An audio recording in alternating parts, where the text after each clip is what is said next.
if Google is thinking that my homepage is the most important page on my website, well, it better include the most important things to me. Welcome to Duo On Air, where we help you get seen, remembered, and wildly obsessed over by your audience. We're your hosts, Abby and Courtney, a pair of ex-agency besties who ditched the cubicles, the Minneapolis skyways, and the corporate jargon for work that matters, with people who inspire us every day. Today, we're a women-powered marketing agency serving brands worldwide, bringing those big agency results without the corporate price tag. Around here, it's all about what actually grows your business: branding, SEO, websites, and navigating the real-life ups and downs of building a dream while raising tiny humans. We're moms, wives, and best friend business partners in the trenches with you, making the hard stuff feel easy and a whole lot more fun. So pour a fresh cup, get comfy, because you're exactly where you need to be. Let's duo this. Welcome back to the Duo On Air podcast. This is episode number 161, and today we are uncovering the simple but unexpected SEO mistakes that even savvy business owners are making. The ones that are quietly hurting your rankings and might be keeping you invisible online. And you might not expect some of them. Yeah. I'm excited to kind of go through these. We're killing it in all these though, right? Obviously. Duh. Oh, obviously. Obviously. Okay, so yeah, I think we'll just dive right in and kind of just go through this checklist of things that you might not even realize. And the first one is that your homepage doesn't clearly say what you do, which might be a thing that you think oh, my homepage doesn't need to spell out what I do or what our business is about or what we serve or whatever, because my services page does that or my products page do that. But if you think about your homepage is kind of a hub for literally everything that you do within your brand. And we do a lot of things. We have courses, we have freebies, we have services, we have education tools. And we have a podcast, we have, a blog, all of those things. And our homepage has to somehow have all of those things on there, right? And that sounds overwhelming and it sounds like a lot, but there's sometimes really simple ways to do this. And your homepage can be longer. It can be a little bit more robust because it has all of these tiny snippets of everything that you do within your service or within your business if you're a product business as well. So, and it helps provide that clarity, right? And it's not just your audience that needs that clarity, but it's also Google. So if somebody's Googling something or searching something or looking something up, Google and your audience need to know from your homepage what it is that you do, everything that you offer. So if it's vague or if it's filled with fluff, you're missing some of those keyword opportunities. And again, the homepage should be fun. I think our homepage is fun. It's one of my favorite pages because it tells our whole entire story. Yeah. And that's really just fun to look at it in a quick instance and wow, this is what these girls do. Even just a small intro of us too. So it's just a really fun place to kind of show off everything. And if you listen to episode 116, we have one that's all about website homepage design tips. So specifically for your homepage and those things that you can do to, how you can creatively get everything on that homepage without it being overwhelming.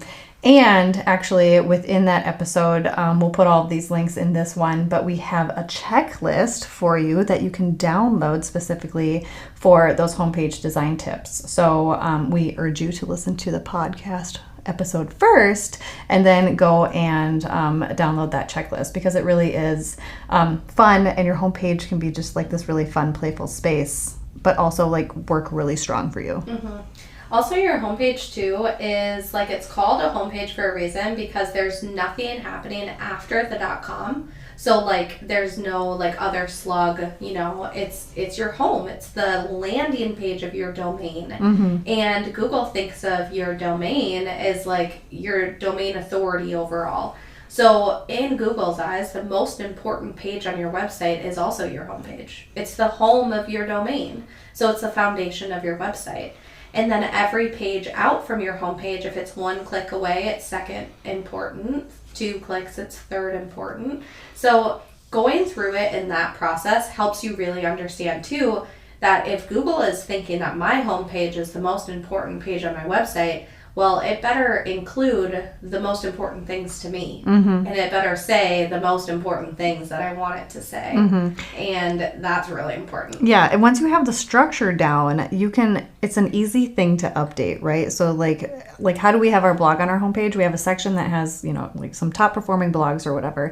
And then just going back every quarter or whatever, checking your top performing blogs in your Google Analytics insights and just updating them. It's really easy to keep it fresh too by just like updating small things like that. Yeah, for sure. So number 2 is that you aren't making your SEO titles click-worthy enough. So this episode is really more about, I think we're going to get a little bit more granular than we usually do. I think sometimes we kind of keep it high level of like just fill out your SEO titles, right? Mm-hmm. But I want to get a little bit deeper here. So your SEO titles are that blue clickable link on Google. So we need to be writing those with a lot of like oomph behind it. Like we want people to click on them. They should act like a paid ad. So there's a few things that you should do when you're writing these. One, which is really simple, just use title case. Make sure that every word is capitalized. It stands out. And if you were just to scan a Google page, you'll notice that too. You'll easily notice that the ones that are title cased, where every word is capitalized, is going to show that it stands out amongst ones that have lowercase words in there or just sentence case. So don't do all caps, please. Like there's a point where yelling doesn't work. Yeah, no shouting. But title case really truly makes a big difference. It's almost kind of like when you stand straight up, like, I don't know, it's such a weird thing, but like you stand straight up, like I'm here. Mm-hmm. And having that title case like shows that you're here. You're not loud. You're not the one screaming all caps, but you're here. You're strong. You're powerful. You're getting attention. Yeah. Yeah. So it's very important to look at that and just make sure that you are standing tall on the Google page. And then if you are sitting there too and you're like, okay, I'm doing that, but I'm still not getting a lot of clicks and I do feel like I have a good keyword in there, why isn't it attention grabbing enough? Maybe that keyword isn't good enough. Maybe we do need to explore another one, or maybe there's like more emphasis you can add. So maybe just ask ChatGPT for some powerful scroll topping titles, or what like adjectives can I add, or what power words can I infuse in here to really make it stand out. And then just scan the Google search page yourself. Like just Google and then see which ones stand out to you. Sometimes even seeing things in like brackets can like stand out. Seeing numbers can stand out. Like, what is it? But make sure you're not getting too crazy, because if you start using a bunch of different random characters, you're likely going to get in trouble for that. So just be cautious. But just start taking notes of like what stands out to you on a Google search page. Why are you going to this one to click it? And how can you bring that into your SEO titles for your pages? Mm-hmm. So the third unexpected SEO mistake that you might not realize is that you're blogging. So you're like, great, I'm blogging. Like this should work. My SEO should be fantastic. But you might be forgetting to update old posts. So that's something that it's kind of like a work smarter, not harder. Like you have this content out there. So refreshing the posts that are either like your top performers or ones that make sense to refresh. Google favors those fresh, updated pieces of content. So you've got it out there. Why not freshen it up, repost it, or just like get it with that new, fresh content. So for example, we have a couple, right? So we've got the Small Business Saturday. We always have that. Every year we refresh that with new businesses that we have followed or loved throughout the year, or they've become a client of ours, or we just love to support them because we love small businesses. So we refresh that one every year, and that's one of our top performing blog posts. And that's fresh content. And again, it's working smarter, not harder. We don't have to restructure a whole new blog post. We just have to add to a blog post or update a blog post. If the content for some reason is maybe a bit outdated, you just update that content, and Google is going to favor that because it sees that fresh, updated content. Same goes for like, this is really random, but I think a lot of people create multiple versions of things that they launch every year, every quarter. So they create, like, they've got a 2023 sales page, a 2022 sales page, a 2024 sales page, whatever. And then same thing with webinars, like a 2023 webinar. Like, it's the same thing, but you're just changing it a little bit for the year. Don't do that. Like, have one page that you consistently update. So if we're going to host another webinar that's the same one that we had already hosted in the past, we're going to update the old webinar the old webinar page, website page, and we're going to include all the new things we plan to talk about. We're going to refresh it. Because guess what? It is way easier to get old content to index and perform better than it is to create a whole new piece of content and prove to Google that that piece of content is good. Because likely that old content probably indexes somewhere. You just made it better. Yeah. And now you're proving to Google that you have good, high quality content. Work smarter, not harder. It's truly easier. It's way easier to update an old post than it is to create a whole new one from scratch. Absolutely. Amen. So that should be music to your ears. Number 4 is that you're not using internal links. So an internal link is a link that links, you stay within your website. So you're not leaving your domain. So you'll go to any one of our blogs, any one of our podcasts, and you'll probably see 5 of these. So you will click a link and it will bring you to another blog or another podcast or a resource or our services page or our podcast homepage. It'll bring you something like that. So making sure that you have multiple internal links is really good because Google understands your website based on this structure, based on this map and how it navigates, like all of the different areas it's going throughout your website. If the robots can easily understand that structure too and what's related to what, like this is related to this post is also related to this post, it can start to make assumptions about your business, what you offer, and how to serve your business better to someone who's searching for you. And I don't think it's something that you have to overly, like you don't have to think about it too hard, especially if you have enough content on your site in multiple different places. It is actually pretty simple to like connect them and link them together. Combine number 3 and 4 into one really easy tip. Update an old post with new blogs. Link an old post with new blogs that you've written. Done. Like, girl, such an easy, simple SEO tip will take you 5 minutes. All this great homework and all of these podcasts. Join the SEO squeeze if you want more easy 5-minute tips. SEO squeeze is gold, you guys. It's gold. We'll put it in the link. Yes. If you're not there, but I have a feeling a lot of our people are probably there. Yes, people love it. They do. So the 5th one is that you're missing FAQ opportunities. So you've heard us talk about having FAQs on your contact page or on your services page. These are really great pieces of information, and they usually have they're usually keyword rich because it's what people are asking or what people are searching for on Google.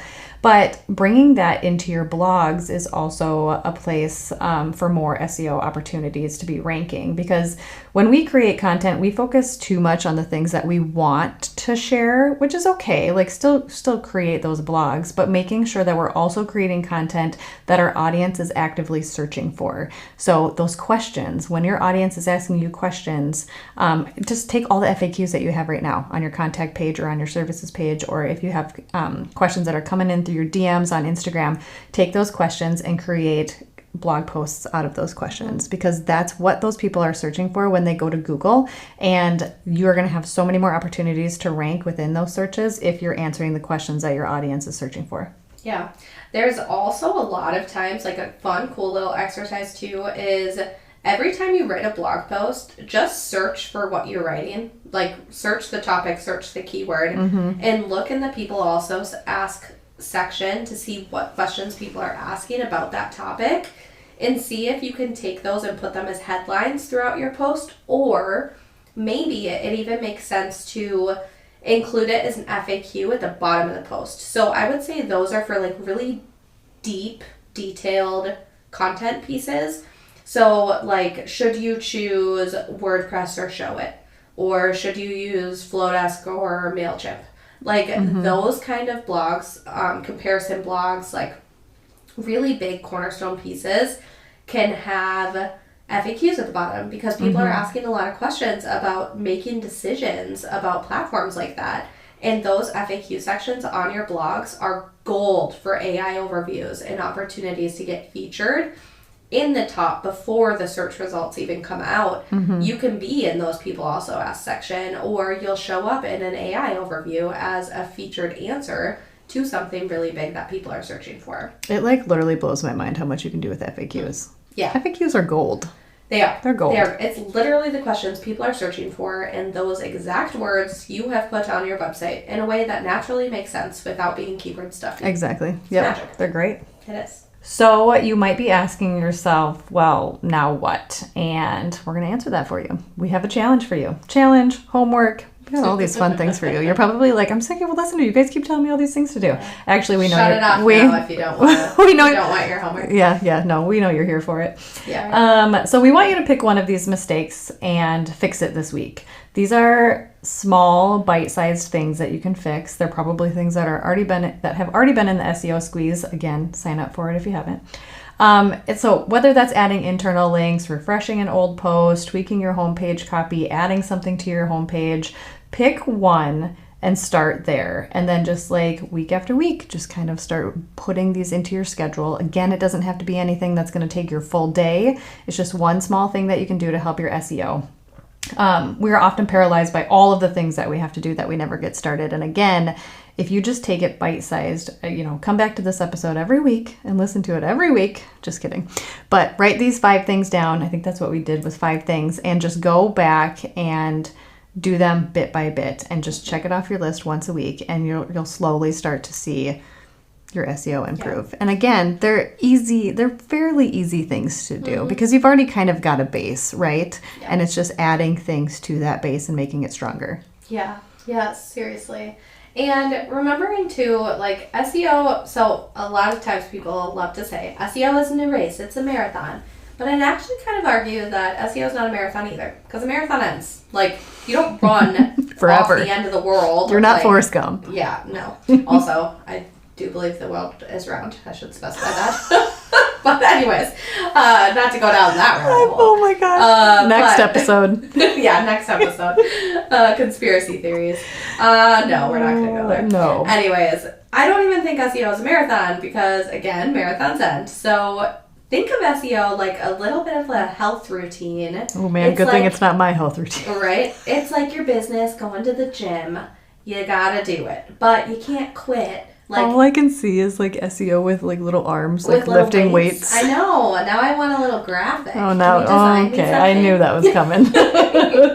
Oh, she loves when I do that. Oh, Can man. you just quickly design, just whip that up? SEO man with weights. An SEO man with woman. Woman. An with SEO weights. woman. So anyways, it is like going to the gym for your business.